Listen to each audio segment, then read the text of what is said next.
Hello everyone, welcome to your channel electrical पढ़ाई। आज मैं आपके लिए बहुत ही इंपॉर्टेंट टॉपिक पे वीडियो लेके आई हूँ कि एस्टिमेटिंग और कोस्टिंग इलेक्ट्रिकल फील्ड में कैसे करते हैं।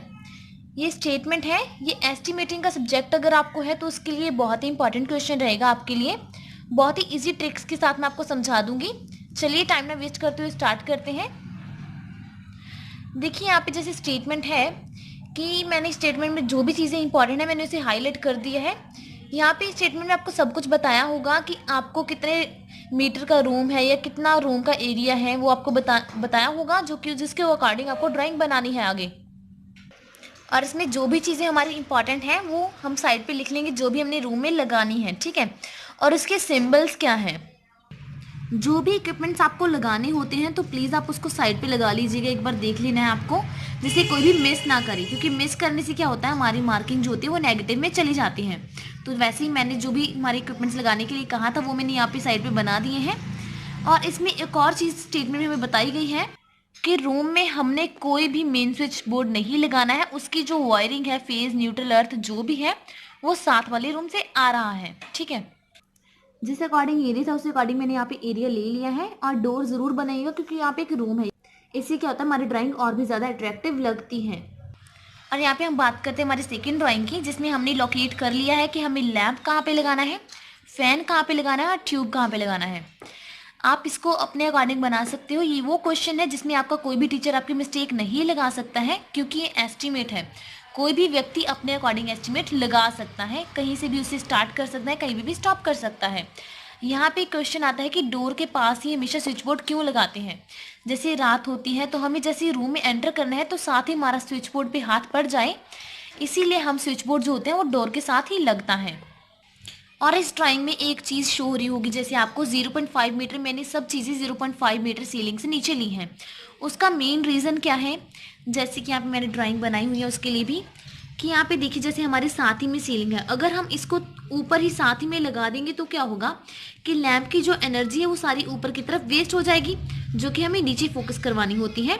इसलिए क्या होता है कि हम थोड़ा नीचे रखते हैं, क्योंकि सारा सामान जो हमारा होता है, जो भी इक्विपमेंट्स होते हैं वो हमारे फ्लोर के साइड पे ही लोकेट किए होते हैं, रखे होते हैं, इसलिए हमें इजी हो जाए और उसकी रोशनी जो है वो ज़्यादा फ्लोर पे आए, इसलिए हम ऊपर से थोड़ा छोड़ देते हैं। और वैसे ही बात करें हम फ़ैन की, तो फ़ैन के लिए भी हमारी जो हवा होती है हमें नीचे चाहिए होती है, इसलिए हम थोड़ा उसे नीचे करते हैं, ठीक है। इस पॉइंट्स को आपको ध्यान में रखने की ज़रूरत है। और हॉरिजॉन्टल रन यहाँ पे इसलिए है क्योंकि यहाँ पे हमारे जो सप्लाई है वो साथ वाले रूम से आ रही है, और ये हमारा स्विच बोर्ड का सिंबल है।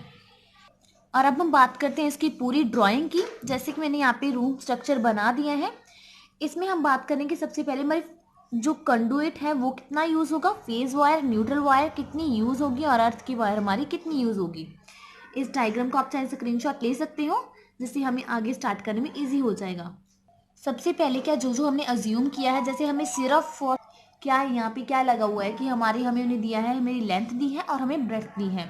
हाइट हमने अपने आप अज्यूम करनी है, इसलिए हमने उसकी 3.5 मीटर अज्यूम कर ली है। और हाइट ऑफ हॉरिजॉन्टल रन, और यहाँ पे देखिए height of horizontal run from floor, और जैसे कि हमारे 3.5 है तो हमने ऊपर से 0.5 छोड़ दिया है। यहाँ से आप अपनी अकॉर्डिंग रख सकते हो। और उसके बाद हम बात करते हैं कि हमारे स्विच बोर्ड कितना है फ्लोर से। हमारे फ्लोर की जो हाइट है वो स्टैंडर्ड है, वो 1.5 मीटर जो होता है हमारा स्विच बोर्ड ऊपर रखा जाता है।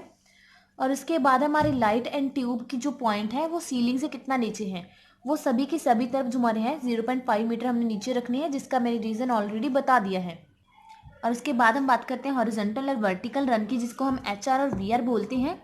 वो डायग्राम में शो होगा। जो हॉरिजॉन्टल रन होता है वो हमारे साथ वाले कमरे से लेके हमारे स्विच बोर्ड तक को, हमारे जो स्विच बोर्ड तक की जो पीछे लाइन है उसे हम हॉरिजॉन्टल रन बोलेंगे। और इससे जो हमारा रन नीचे आ रहा है, नीचे की तरफ जो आएगा उसे हम वर्टिकल रन बोलेंगे, ठीक है। स्विच बोर्ड से लेके हमारे हॉरिजॉन्टल रन को हम वर्टिकल रन बोलते हैं। और अब हम बात करते हैं कि हमारा कंड्यूट कितना लगेगा 20 mm डाया का। तो हमने वैसे ही याद रखना है कि जो भी हमें चीज़ लेनी है, इस्तेमाल करनी है, तो उसको हम स्टार्ट से लेके उसके एंड तक इस्तेमाल करेंगे। जैसे सबसे पहले हमारी जो वायरिंग आई थी वो हमारे सबसे पहले आई थी हमारे हॉरिजॉन्टल रन से स्विच बोर्ड तक आई थी, जो कि हमारा कंडुइट लगेगा, जो कि हमारा लगेगा जैसे हमारे यहाँ पे 2 mm है, 2 मीटर है, और नीचे आता है हमारा 1.5 मीटर आता है, तो इसको हम कैलकुलेट 3.5 मीटर होगा। और उसके बाद जो है हमारा हॉरिजॉन्टल रन से लेके रैंप तक के पॉइंट जो यहाँ पे 1.5 मीटर है, और इसके बाद जो नीचे 0.5 मीटर रहेगा, 0.5 हमारा 1 मीटर हो जाएगा, और सीधा जो जा रहा है वो 4 मीटर है, तो ये हमारा हो जाएगा 5.5 मीटर। ओके, नेक्स्ट हमारा है कि हमने फैन टू ट्यूब पॉइंट कितना है। सबसे पहले हमारा 0.5 को आपको कैलकुलेट करना नहीं भूलना है, और उसके बाद जो हमारे 2.5, क्योंकि हमारे हाफ के बीच में जाके उसकी पार्टीशन हो रही है, वो 2.5 मीटर हो जाएगा। और इसके बाद है total length of conduit pipe, जो हमारा तीनों को ऐड करने के बाद क्या आता है, हमारा टोटल लेंथ कितनी लगी है, दोनों को हम तीनों को प्लस कर दे तो वो 12 मीटर आई है। तो हम 10% वेस्टेज कैलकुलेट कर लेंगे कि हमारा काटने में, उसे अलग करने में, डिवाइड करने में 1.2 मीटर खराब हो गया, तो उसको हम प्लस करके ऐड कर लेंगे, जो कि हमारा 13 मीटर होगा, जिसे हम 13 मीटर कह सकते हैं। और उसके बाद हम कैलकुलेट करेंगे फेज वायर को। और एक बात याद रखने वाली है कि आपको जो फेज वायर होती है वो सबसे ज़्यादा ही यूज़ होती है। अगर आपके कैलकुलेशन में कभी मिस्टेक होती भी है तो आपको थोड़ा ध्यान रखने की ज़रूरत है, अगर आप स्टूडेंट हो, कि आपको फेज वायर सबसे ज़्यादा शो करनी होती है, उसके बाद हमारी न्यूट्रल आती है, उसके बाद हमारा अर्थ आता है। और फेज वायर जो है हमारी सबसे पहले हमारी आएगी हॉरिजॉन्टल रन में, और उसके बाद वर्टिकल रन में जैसे कि ऊपर आई हुई है। उसके बाद स्विच बोर्ड से सीधा फैन की तरफ जाएगी, जो फैन है हमारा मिडिल में, जो कि यहाँ से ऊपर 1.5 होगा, 0.5 है, 0.5 को हम ऐड करेंगे, यहाँ पे मैंने लिख रखा है जैसे पहले से। सबसे पहले हमारा 1.5 आएगा, और उसके बाद 0.5 जो ऊपर की तरफ जा रहा है, और 0.5 जो नीचे की तरफ आएगा, उसको हम सभी को ऐड करेंगे, वो तो 2.0 मीटर जो होगा हमारा सीलिंग की तरफ है, ठीक है, जो कि हमारा बनेगा 4.5 मीटर। उसके बाद स्विच बोर्ड टू हमने जितने भी इक्विपमेंट्स डाले हैं आपने समझ ही लिया होगा, एक एक करके बताने की मुझे ज़रूरत नहीं है। अगर आपको फिर भी कोई क्वेरी आती है तो आप मुझे कमेंट में कमेंट कर सकती हो, तो आपको मैं पूरी क्लियर बता दूंगी। आई थिंक इतना सफिशिएंट है आपको बताने के लिए कि आपने जस्ट कैलकुलेट करना है। थोड़ा इधर उधर होता है वो भी आप इतना ध्यान में नहीं आता है, लेकिन आपको ड्राइंग क्लियर करनी है। और ये जो बताए जाते हैं हमारे स्टैंडर्ड्स होते हैं, 0.5 मीटर नीचे है, 1.5 मीटर ऊपर जाना है, 0.5 मीटर नीचे हॉरिजॉन्टल रन आएगा, ये सब आपको ध्यान में रखने की ज़रूरत होती है। आप चाहें तो पेज का स्क्रीनशॉट भी ले सकते हो, इससे आपको लास्ट में इस डायग्राम को समझने के लिए मैं उसकी फ़ोटो दिखा देती हूँ, उसको आपको समझने में इजी हो जाएगा। और फेज वायर के बाद हमारे जो लास्ट में जो अर्थ वायर आती है वो सबसे कम इसलिए लगेगी क्योंकि उसने जो है वो सीधा हमारे 5 एम्पियर के सॉकेट की तरफ ही आना है, इसलिए उसकी जो लेंथ होती है वो सबसे कम लगती है। थैंक यू, होप सभी को वीडियो बहुत अच्छी लगी होगी। वीडियो अच्छी लगी हो तो लाइक करना मत भूलिएगा, चैनल पे न्यू है तो सब्सक्राइब जरूर कीजिएगा, और साथ ही में बेल आइकन ज़रूर दबाइएगा, जिससे आपको मेरी नई वीडियोज़ की नोटिफिकेशन मिलती रहेगी सबसे पहले। कोई भी क्वेरी है प्लीज़ कमेंट कीजिएगा। Thank you.